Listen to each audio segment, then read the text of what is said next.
မြမသမိုင်းတစ်ချောင်းမှာမယုံနိုင်စရာခွန်အားတွေနဲ့ပြည့်နှက်နေတဲ့လူစွမ်းကောင်းသူရဲကောင်းတွေအများကြီးရှိခဲ့ပါတယ်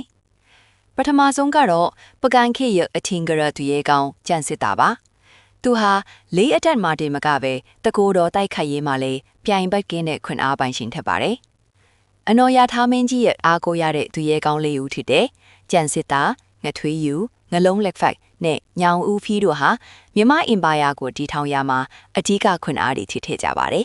။အထူးသဖြင့်ထန်းပင်တွေကိုလေမြန်စွာတတ်နိုင်တဲ့ငထွေးယူရဲ့တာမမှုနဲ့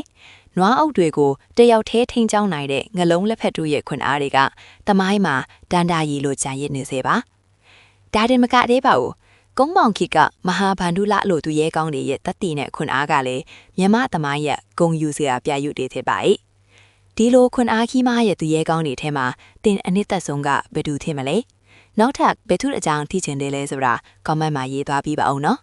နောက်ထပ်စိတ်ဝင်စားစရာသမိုင်းကြောင်းတွေအတွက် follow ယူထားဖို့မမေ့နေဦးနော်